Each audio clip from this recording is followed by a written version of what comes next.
சிஏக்கு அவங்க தான் ஆதரவாக வாக்களித்தாங்க. இப்போ என்ன சொல்லியிருக்காங்கன்னா, பூர்வக்குடி இஸ்லாமியர்களுக்கும் இலங்கை தமிழர்களுக்கும் கேடு விளைக்கிறது இந்த சிஏக்கு கடுமையான எதிர்ப்பு தெரிவிக்கணும்னு அவர் சொல்லியிருக்காரு. இதை பற்றி நீங்கள் என்ன நினைக்கிறீங்க?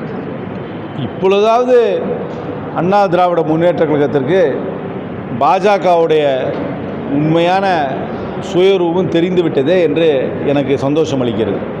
ஆனால் இதை அன்றைக்கு ஆதரித்துவிட்டு அவர்களுக்கு அடிமையாக இருந்து அவர்களுக்கு அன்றைக்கு ஆதரித்துவிட்டு இன்றைக்கு அவர் சொல்வது ஒரு வகையிலே ஒரு அரசியல் அரங்கத்திலே கொஞ்சம் வேடிக்கை ஒரு வித்தியாசமாக இருக்கிறது. ஆனால் இந்த சிஏஏ சட்டம் என்பது அண்டை நாடில் வருகின்ற அகதிகளுக்கு தஞ்சம் கொடுப்பதற்காக கொண்டு வரப்பட்ட சட்டம். ஆனால் இந்த சட்டத்தை ஏன் நாங்கள் எதிர்க்கிறோம் என்றால், வருகின்ற அகதிகளை மத ரீதியாக பிரித்து இஸ்லாமிய சமுதாயத்தை சாராதவர்களாக இருந்தால் அவர்களுக்கு தஞ்சம் கொடுப்போம், இஸ்லாமிய சமுதாயத்தை சார்ந்தவர்களாக இருந்தால் அவர்கள் தஞ்சம் கொடுக்க மாட்டோம் என்று சொல்வது ஏற்றுக்கொள்ள முடியாது. ஒரு சட்டம் எல்லோருக்கும் பொதுவாக இருக்க வேண்டும். ஒரு சமுதாயத்தை ஒதுக்கிவிட்டு மற்றவர்களுக்கு தான் இது பொருந்தும் என்று சொல்வதை ஏற்றுக்கொள்ள முடியாது. அதற்கு மேலாக இந்த சட்டம் இலங்கையிலே இருந்து வரும் அகதிகளை சேர்த்துக்கொள்வது கிடையாது.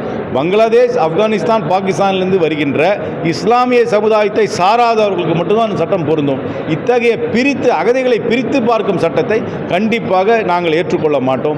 இந்த சட்டத்தை கொண்டு வந்த நோக்கம் என்னவென்றால், மீண்டும் மீண்டும் இந்த இந்தி இந்துத்துவ பாஜகத்தோட எண்ணம் என்னவென்றால், இஸ்லாமிய மக்களை இரண்டாம் ரக குடிமக்களாக அவர்களை சித்தரிக்க வேண்டும், அவர்களை ஒடுக்க வேண்டும், அவர்களை அச்சுறுத்த வேண்டும். குறிப்பாக 2019 டிசம்பரில் நிறைவேற்றப்பட்ட சட்டத்தை இப்பொழுதுதான் நோட்டிஃபை செய்கிறார்கள் தேர்தலுக்கு முன்பாக. ஏனென்றால் தேர்தல் நேரத்தில் அவர்களுடைய இந்தி இந்துத்துவ மார்க்கெட்டுக்கு நாங்கள் என்றுமே இஸ்லாமியர்களை எதிர்ப்போம் என்பதை சொல்வதற்காகவும், இந்த ரமதான் காலத்தில் இஸ்லாமியர்களை உங்களை நாங்கள் எப்படியும் ஒடுக்குவதற்காக நாங்கள் என்னவெனா செய்வோம் என்பதற்காக கொண்டு வரப்பட்ட சட்டமாக தான் இதை பார்க்கிறேனே தவிர, அவருடைய பரந்த மனப்பான்மையோடு வருகின்ற அகதிகளுக்கு இந்தியாவிலே தஞ்சம் கொடுப்பேன் என்பதற்காக கொண்டு வரப்பட்ட சட்டமாக என்னால் பார்க்க முடியாது.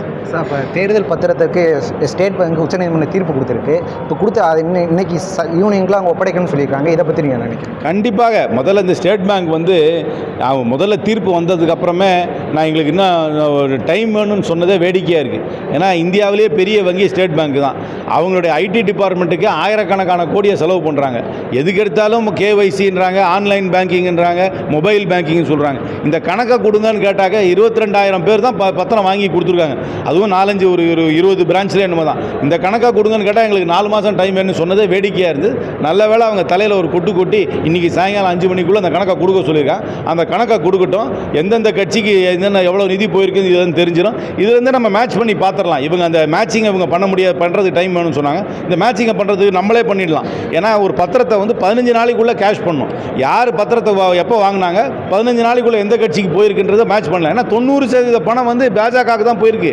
அதனால் எந்தெந்த கம்பெனி பாஜகவுக்கு பணம் கொடுத்துருக்காங்க, அவருடைய சட்டத்தால் யார் யாருக்கு சலுகைகள் வந்திருக்குன்னு தெரியும். எல்லாவற்றுக்கும் மேலாக ரெய்டான கம்பெனி நிறையா நன்கொடை கொடுத்துருக்காங்க. ஒரு கம்பெனியை ரெய்டு பண்ணுவாங்க, ரெய்டுக்கு அப்புறம் அந்த கம்பெனி போய் நன்கொடை கொடுக்கும். அதுலேருந்து என்ன அர்த்தம்? இவங்க மிரட்டி பணம் வாங்குறாங்கன்னு அர்த்தம். அதுவும் வெளியே வந்துடும். இந்த கணக்கெல்லாம் கொடுத்துட்டாங்கன்னா இவங்க மேட்சிங் பண்ணவே வேண்டாம். நம்மளே ஒரு 2 எக்ஸல் ஷீட்டை வச்சு நம்ம ஆஃபீஸில் இருக்க கெட்டிக்கார பசங்க 2 பேருமே மேட்ச் பண்ணி எந்தெந்த கம்பெனி எப்பப்போ கொடுத்துச்சு, யாரையெல்லாம் மிரட்டி பணம் வாங்கினாங்கிறத நாங்கள் இப்போ பார்த்துக்குவோம்.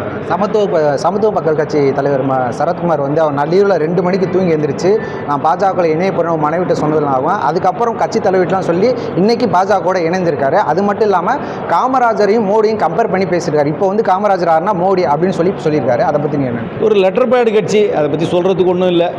நல்ல வேளை கனவுல காமராஜர் இதை மர்ஜி பண்ணலன்னு சொல்லலையே, அது வரைக்கும் நான் சந்தோஷப்பட்டுக்கிறேன். லெட்டர் பேட் கட்சி ஏதோ பண்ணிட்டு போகுது. சார், சிஏஏ குஷ்பு சொல்லியிருக்காங்க. சிஏஏ சட்டத்தில் பார்த்தீங்கன்னா ஒரு முஸ்லீமை வச்சு இந்தியாவை விட்டு போக சொல்லியிருக்கோமா, முஸ்லீம்கள் அல்லாதவர்கள் தானே வர சொல்ல மாட்டோம் அப்படின்னு சொல்லியிருக்காங்க. இந்த அம்மாவுக்கு இந்த ஒரு 4 வருஷத்துக்கு ஒருக்கா கட்சி மாறுறவங்களுக்குலாம் நான் கருத்து சொல்ல முடியாது. அது போல் புரிஞ்சுக்கிட்டு சொல்கிறாங்களா புரியாமல் சொல்கிறாங்களான்னு தெரியல. அகதிகளை எங்களுக்கு தஞ்சம் கொடுப்போம் என்று சட்டம் கொண்டு வருகிறோம். அப்படி சட்டம் கொண்டு வரும்போது அகதிகளை மத ரீதியாக பிரித்து பார்ப்பது நியாயம் இல்லையா? அவ்வளோதான் நான் கேட்குறேன். ஒருத்தர் அகதியாக வராரு, அந்த ஊரில் நான் கஷ்டப்படுறேன்னு வர நீ எந்த மதத்தை சார்ந்தவன் கேட்டு நீ ஒரு மதத்தை சார்ந்தவனாக இருந்தால் உனக்கு இங்கே நாங்கள் தஞ்சம் கொடுக்க மாட்டோம், மற்ற மதமாக இருந்தால் கொடுப்போன்னு சொல்கிறது எப்படி நியாயம்? அவ்வளோதான் நான் சொல்கிறேன். அப்படி பண்ணுறவங்க ஏன் ஸ்ரீலங்காலேருந்து வரவங்கள ஏன் சேர்த்துக்க மாட்டேங்கிறீங்க? ஸ்ரீலங்காலேருந்து வர அகதிகளுக்கு அந்த சலுகையை கொடுக்க வேண்டியதானே? அந்த சலுகையை கொடுக்கல. அந்த இந்தியா வந்து பரந்த மனப்பான்மையோடு அகதிகளுக்கு தஞ்சம் கொடுப்பேன் என்று சொன்னால் வருகின்ற அகதிகளை மத ரீதியாக பிரித்து பார்ப்பதை எங்களால் ஏற்றுக்கொள்ள முடியாது. சார், உங்களோட உறவினர் கமலஹாசன் சார், அவர் உங்களுக்கு பிரச்சாரத்துக்கு வந்தால் தாய்மாமன் முறை, தாய்மாமன் முறைன்னு சொல்கிறீங்க, அவர் பிரச்சாரத்துக்கு அழைப்பீங்களா? அவருக்கு வந்தால் நிச்சயமாக என்னுடைய தாய்மாமன் முறையான கமலஹாசன் அவர்கள் பிரச்சாரத்துக்கு வர வேண்டும், எனக்காக ஆதரவு திரட்ட வேண்டும், எங்கள் கூட்டணிக்காக எல்லா தொகுதிக்கும் போக வேண்டும். நிச்சயமாக அவர் வருவதால் மக்களிடையே ஒரு எழுச்சி இருக்கும் என்று முழுமையாக நம்புகிறேன். செய்திகளை உடனுக்குடன் தெரிந்து கொள்ள உடனே சப்ஸ்கிரைப் பண்ணுங்க.